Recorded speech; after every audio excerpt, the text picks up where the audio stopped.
Good afternoon po sa inyong lahat po. Salamat po sa panood niyo kagabi.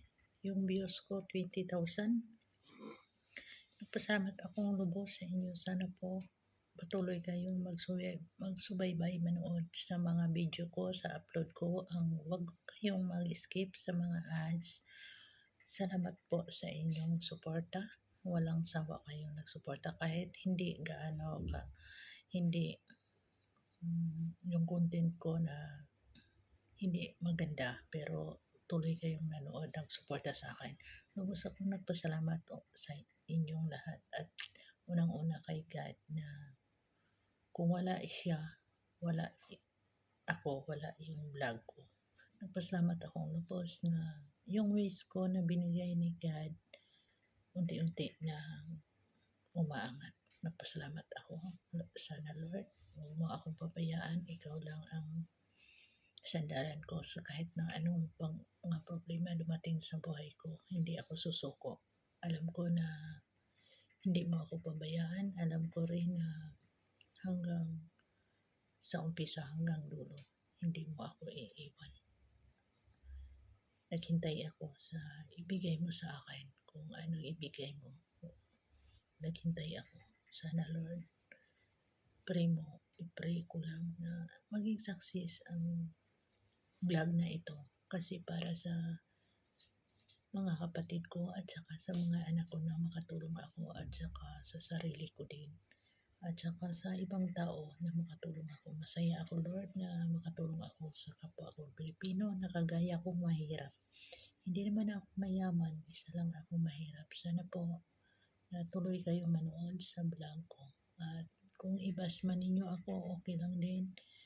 Kasi hindi naman ako maibigtuhan kasi ako ang may alam sa buhay ko na ito yung pinagdaanan ko. Hindi ako nagtago sa pinagdaanan ko.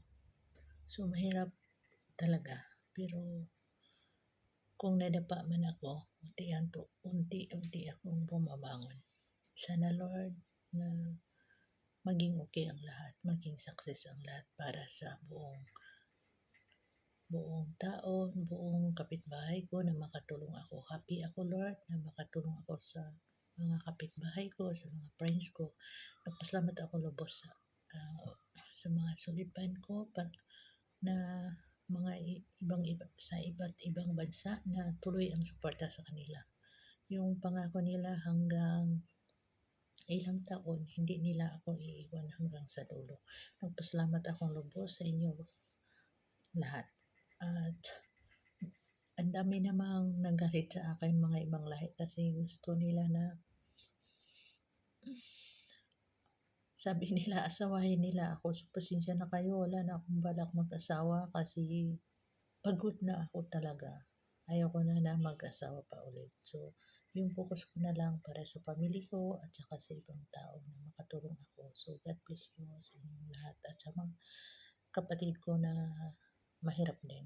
Sana po, idasal lang ninyo ako na patuloy yung pag-vlog ko. Ipatuloy ko rin kahit mahirap. Pagod sa araw, pagod sa gabi kasi nagla-live ako. So, okay lang. Walang tiyaga-tiyaga lang. Habang may buhay, may pag-asa. Wish ko pa rin na maging success ang dulo ko. Kahit may edad na ako, so ramdam ko naman na unti-unti na makuha ko yung goal ko at saka pray ko lang na success pa rin ang lahat at saka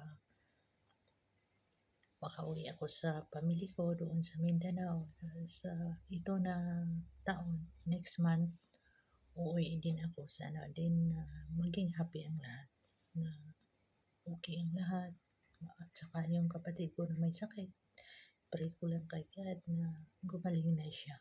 Siya lang ang kapatid ko na laging nag-alala sa akin, yung kapatid ko na lalaki. Sana po na mag-okay ng kapatid ko. Huwag kayong mag-alala sa akin kahit napagod ako. Alam naman ninyo na strong ako. Strong ako. Kung bumagsak man ako, itayo ko. Unti-unti akong tumayo.